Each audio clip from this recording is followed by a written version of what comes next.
ng ticket kasi hindi sold out. Hindi kami nakabili ng ticket dahil sold out. Tapos pagdating ng concert, 50%, 40%. Naranasan ko na yun. Maaaring sabihin ko, ay, nako, yung mga promoters, nagkamali sila and all. But what do you do in a situation like that? Kung saan, hindi perfect ang situation. Iilan lang ang tao. Do you give them, sige, sila lang naman eh. So, ito lang ang ibibigay ko. Or do you still stand on that stage, tired, dahil gagaling mo lang sa isa pang lugar, bumiyahe ka pa. Pagdating mo dun, sound check ka agad. Hindi ka pa nakakapunta sa hotel. Sound check ka agad. Practice, game, dress up, show. Tapos ang nasa harap mo, ganun, 50%, 60%. But do you still give an excellent performance? Here, among you guys. Siyempre, malalaki yun. No? That's a big concert and all.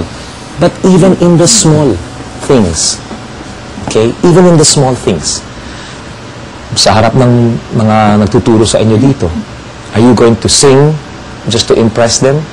Are you going to sing dahil alam mo, dito sila makikiliti? Sige, so konting ganito, ganyan. Or, are you going to look into yourself, think of the song you want to do, and then sing it. Don't perform it. Just sing. Alam nyo, mai-impress talaga yung tao. People will always be impressed. Always. Pero mas masarap kung unahan yung pag-express ninyo sa tao. Because yung impression na maiiwan sa puso ng tao, hindi nila malilimutan yan. I'm telling you, if one of you win and the others, well, of course, there's going to be one winner. Pero kung tama ang puso at isip ninyo, maaalala ng tao ang iba sa mga performances ninyo. Kahit natapos na ang lahat. Naalala mo pa ba? Yung sa PBA. Alala ko yun. Sayang, natalo yun, no? Pero siya yung paborito ko. Sayang, nakita mo yung ginawa niya dun sa talagang, wow, feel na feel ko yun. And when people feel what you say, you've made a connection. A very deep and meaningful connection.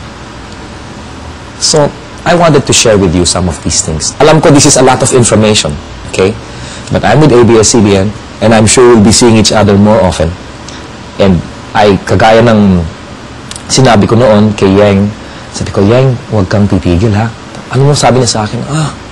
Tito Gary, thank you, kasi medyo busy na rin ang schedule ko. Gusto ko rin magsulat, pero nahihirapan ako. Sabi ko, kahit hindi mo matapos yung kanta, kahit akala mo pangit, basta sige, okay lang, tago mo lang. Kasi balang araw, dadating din yung season, o yung pagkakataon, kung saan pwede mong matapos yung kanta, parinig sa iba, maaring hindi para sa'yo, maaring baka para sa ibang artist or singer. But do not be discouraged. Do not be discouraged. Clear? Daming information, ano? You have any questions? Okay lang. You know, if you have any questions, I'd be more than happy to answer them for you. Let me see. Baka may ano pa ako dito na hindi ko pa na ano. Inisip ko lang sabi ko, ano kaya? What else? Yun. Nasabi ko ng lahat. Yung pagiging 100% sa lahat ng bagay. How can you be 100% kung pagising nyo sa umaga, I'm talking, of course, pagkatapos na itong lahat, no? Or even here, while you're here, pagising nyo sa umaga, siyempre may gumising sa'yo. Then you go to one of your friends, paano ako kakanta? Nawala yung boses ko. Ano gagawin ko? That has happened to me many, many times. And I feel kailangan kong i-share to sa inyo because this is the secret why. Kung bakit after 25 years hanggang ngayon, ang dami pang bagong nangyayari. You know what, young people? Hindi dahil kasi Gary V ka, sobrang bait ka tsaka may halo ko na talaga at lahat. No, that's... Please, do not think that way. Okay? Please. You know, or when I leave later on, ay akong marinig o makarinig sa iba na, kita mo yan, Gary, sabi nila kasi bait-bait mo daw, kaya ganyan ka. No. I have very little to do with it. Ang ginawa ko lang, nag-decide ako na I looked up one day in 1985 and I said, Lord, hindi ko alam kung anong mangyayari sa buhay ko. Hindi lang sa career ko. sa buhay.